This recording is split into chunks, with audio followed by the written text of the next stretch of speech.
Hi everyone, we're Sam and Anna Pollard, leaders of Church at Barking Riverside, and we've just we were having a bit of a prayer and a conversation just tonight, and we wanted to share some of what was coming out of that with you really. So in particular, just wanted to, I guess Anna, do you want to say what you were saying about what is it that you see God doing in this time?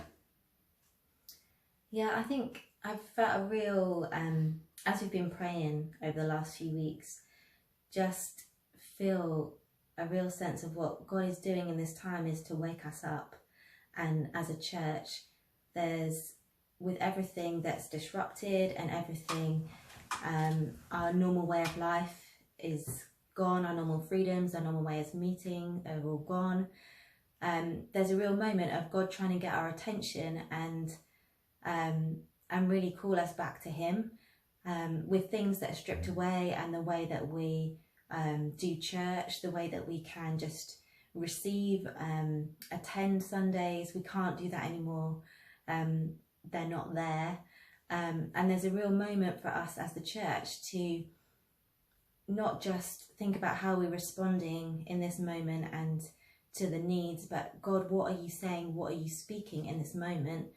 To really hear that, and it is to humble ourselves before God and cry out to Him in a way that we've never had to before.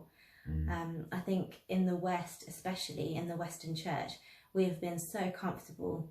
We've had so many freedoms to live out our faith however we want, and that means that life has been really comfortable. And I say that as much to myself as to anyone else.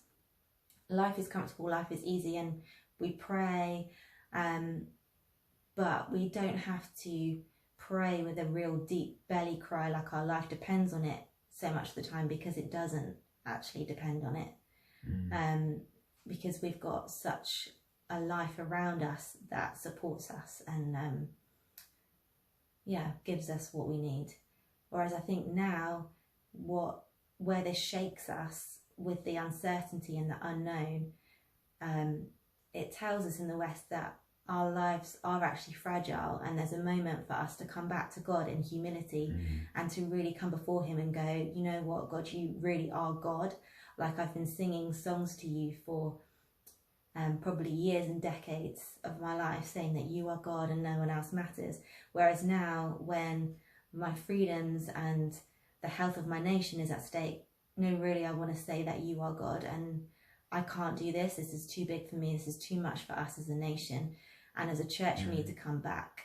I think over recent years, there's been lots of talk about there being a move of God coming, and us praying for revival and praying that God would come and move in our nation, in our world. And this is a time for us to really grow our muscles for that, to be people who love Jesus, who are His disciples, who are fit, to be people who know how to push into God for ourselves.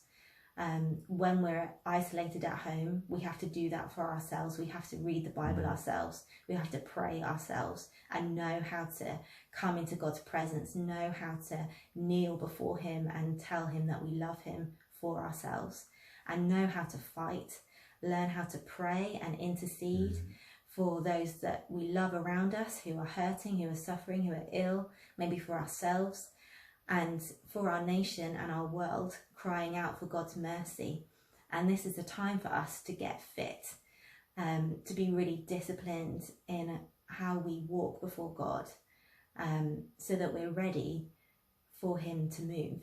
Because otherwise, I think God could move and we'd just be a big flabby fat thing. It's like, whoa, just not ready. And this is a time for us to get ready and to be really serious about coming before God and learning how to do that in what is a really severe time, but isn't catastrophic for a lot of us. For a lot of people, it's a lifestyle disruption.